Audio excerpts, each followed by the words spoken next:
கர்த்தருடைய பரிசுத்த நாமத்துக்கு மகிமை உண்டாவதாக. இப்பொழுது கூட வாசித்த சங்கீத பகுதியை தியானிப்போம்.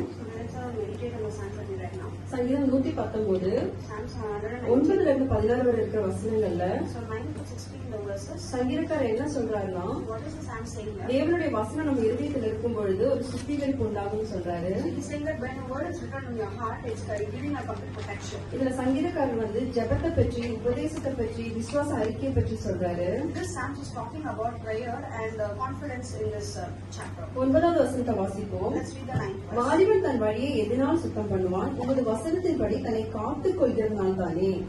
How can a young person stay on the path of purity by living according to your words? நம்ம சிறு வயதில் இருக்கும் பொழுது, when we are in the younger stage, நம்ம பெற்றோர் சொல்வதை கேட்டு நம்ம வளருவோம். we always listen to our parents and we grow. நமக்கு சரி இது தவறு இதுன்னு சொல்லி அவங்க கற்றுக் கொடுப்பாங்க. They teach us which is right and which is wrong. ஒரு வாலிப பிராயம் ஆகும் பொழுது, but when we come to a நம்ம காலேஜுக்கு போவோம், ஹாஸ்டலுக்கு போவோம், வேலைக்கு போவோம். we go for college, we go for work, we go for job. அந்த சமயங்களில at that moment நம்மளால ஒவ்வொரு காரியங்களும் முடிவெடுக்கிற ஒரு சூழ்நிலை வரும். so we have a certain situation to take some decisions by ourselves. நம்ம சிறு வயதிலேயே தேவனுடைய வசனத்தை நம்ம இருதயத்துல வைத்திருந்தோம்னா, from the younger age when we have the word of God in our heart, நம்ம கற்றுக்கொண்டிருந்தோம்னா, if we have learned about it, அந்த சமயத்துல at that moment தேவனுடைய வசனம் நம்மளை வழிநடத்தும். the word of God will lead everyone of us. அப்ப நம்ம பாவத்துல விடாதபடி, then without falling into sin, தீமையான காரியங்களுக்கு நேரே போயிடாதபடி, going in a wrong way, தேவன் நம்மை பாதுகாப்பாரு. God will protect us.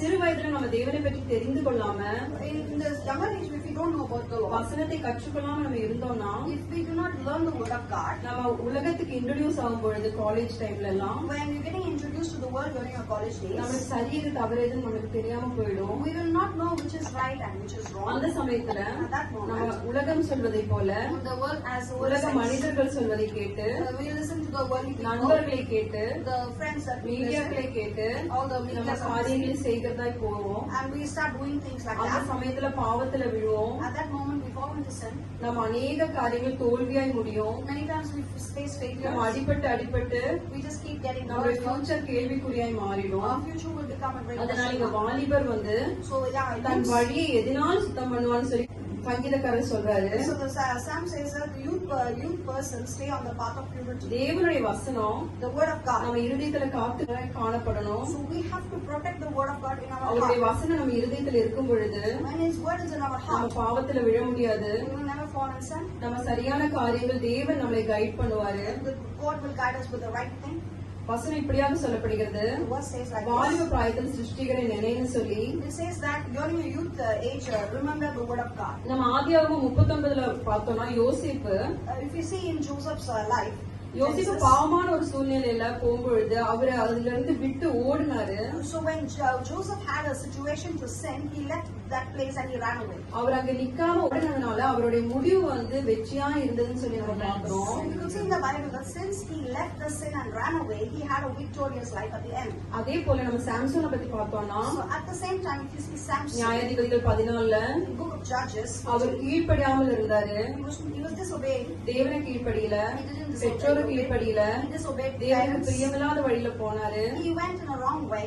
அதனால அவருடைய முடிவு ரொம்ப கஷ்டத்துல இருந்ததுன்னு சொல்லி நமக்கு தெரியும். we could see that at the end his thing was very very tough. நம்ம சூஸ் பண்ணணும். தேவனுடைய வசனம் நம்ம இருதயத்தில் இருக்கும் பொழுது, so when the word of God is in our heart, நம்ம நன்மையான காரியங்களை நம்ம எடுக்க நம்மளால முடியும். we can take the right decision. இது வாலிபர்களுக்கு மட்டும் கிடையாது, this is not only நம்ம ஒவ்வொருவருக்கும் உண்டான வசனம். but this is for நம்ம everyone. தேவனுடைய வார்த்தையை தியானிக்கிறவர்களாய் காணப்படணும். we have to meditate the நம்ம word of God. வாசிக்கணும். we have to read the word of God. அப்பொழுது ஒரு சிச்சுவேஷன் வரும்பொழுது so when certain தேவன் situation நம்மளை comes, கைட் பண்ணுவாரு. God will lead us. நீதிமொழிகள் ப்ராவர்ப்ஸ்ல நம்ம பார்த்தோம்னா, so if you see in Proverbs, தேவனுடைய வசனம் வெளியேற பெற்றது, முத்துக்களை காட்டிலும் வெளியேற பெற்றதுன்னு சொல்லி நம்ம பார்க்கிறோம். the word of God is more precious than pearls, பொன்னை காட்டிலும், more than gold, எல்லாம் ட்ரெஷரை காட்டிலும் அது வெளியேற பெற்ற வசனம் தேவனுடைய வசனம். more than every treasure. The word of God is very precious. அது நம்ம இருதயத்தில் நம்ம காத்துக் கொள்கிறவர்களை நம்ம காணணும். so we should be people who நமக்கு வெற்றி நிச்சயமா வரும். and surely you face victory. 11 வாசிச்சோம்னா, let's read the 11th verse. நான் உமக்கு விரோதமாய் பாவம் செய்யாதபடிக்கு உமது வாக்கை என் இருதயத்தில் வைத்து வைத்தேன். I have hidden your word in my heart that I may not sin against you. இந்த சங்கீதக்காரர் சொல்றாரு, This psalm is saying, தேவனுடைய வசனத்தை, the word of God, நீதி நியாயங்களை, through a righteousness, கமாண்ட்மெண்ட்ஸ் கட்டளைகளை எல்லாம் through all the commandments, இருதயத்துல வைத்ததுனால since I kept it in my heart, பாவத்துல விடாதபடி இருந்தேன்னு சொல்றாரு. saying that I did not fall into sin. முதலாவது தேவனுடைய ராஜ்யத்தை தேடுகிறவர்களாய் நம்ம காணப்படணும். We have to be people to seek the kingdom of God first. அவருடைய வசனத்தை நம்ம எப்பவுமே தியானிக்கிறவர்களாய் காணப்படணும். Always we should meditate the word of God. அதுல இருந்து நமக்கு ஜீவ ஊற்று கிடைக்கும். Because we receive the living water அதுல from இருந்து நமக்கு this. வெற்றி கிடைக்கும். We get victory from நமக்கு this. உண்டான எல்லா ஆசீர்வாதமும் தடையில்லாம நம்ம பெற்றுக்கொள்ள முடியும். All the blessings will come without any obstacles. உலக காரியங்கள் எல்லாம் நம்மளுக்கு அந்த சிற்றின்பத்தினால நிறைய பேர் உலகத்துக்கு பின்னாக போவாங்க, சாம்சனை போல. Just like Samson, many people will go towards the world. ஆனா கடைசியில அது வெற்றியில முடியாது. But finally do not give us நம்ம victory. தேவனை நோக்கி பார்க்கிறவர்களாய் நம்ம காணப்படணும். We have to always look upon the Lord Jesus Christ. அதுக்கப்புறம் 10:12 இருந்து 16 வரை பார்த்தோம்னா ஜெபத்தை குறித்தும் விசுவாச அறிக்கை குறித்து தான் இங்க சங்கீதக்காரர் சொல்றாரு. In 10th and 11th it talks about the faith of dedication. 11ல இருந்து 16 வரைக்கும். From 11 to 16. 10வது வசனத்தை பார்த்தோம்னா, என் முழு இருதயத்தோடு உம்மை தேடுகிறேன், என்னை உமது கற்பனைகளை விட்டு வழி தப்ப விடாதேன்னு சொல்றாரு. It says in the 10th verse, I seek you with all my heart, do not let me stray from your commands. நாமும் தேவனுடைய வசனத்தை We also தியானிக்கிறவர்களாய் காணப்படணும். we have to be முழு இருதயத்தோடு கூட அவரை தேடுகிறவர்களாய் நம்ம இருக்கும் பொழுது when we seek the word தேவனுடைய of God, சித்தம் எல்லாம் நம்மளுடைய வாழ்க்கையில நிறைவேறும். the God's will come நம்மளுடைய to pass. மனமகிழ்ச்சியான நாட்களாய் ஒவ்வொரு நாளும் காணப்படும். We can see a lot of joyful things in இந்த our life. வசனத்தின்படியாக தேவன் உங்களை ஆசீர்வதிப்பாராக. May the Lord Jesus bless us. ஜெபித்து முடிப்போம். ஹல்லேலூயா.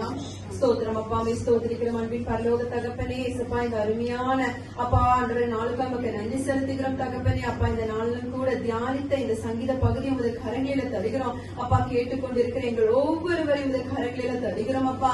அப்ப உம்முடைய வசனம் எங்க இருதயத்துல நாங்க காத்துக்கொள்ள அப்ப எங்கள் ஒவ்வொருவரையும் உதவி செய்யுங்க அப்பா. எங்களை, எங்க பிள்ளைகளை, எங்க குடும்பத்தை உதவி செய்யுங்க அப்பா. நாங்க சபையாக உங்களுடைய வசனத்தை தியானித்து அப்பா உமக்கு முக்கியத்துவம் கொடுக்கிறவர்களை நாங்க காணப்படணுமே அப்பா.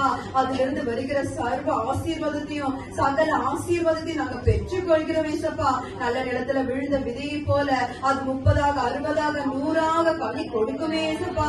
அந்த ஆசீர்வாதம் அப்ப இந்த வசனத்தின்படியாக அப்பா நாங்க உற்சாகத்தோடு கேட்கிறவர்களாய், முழு இருதயத்தோடு கேட்கிறவர்களாய் அப்பா எங்களை மாற்றப்பட கிருபைக்காக நன்றி செலுத்துகிறோம். இயேசு ரட்சகன் ஜெபிக்கிறோம் ஜீவனுள்ள நல்ல பிதாவே, ஆமென்.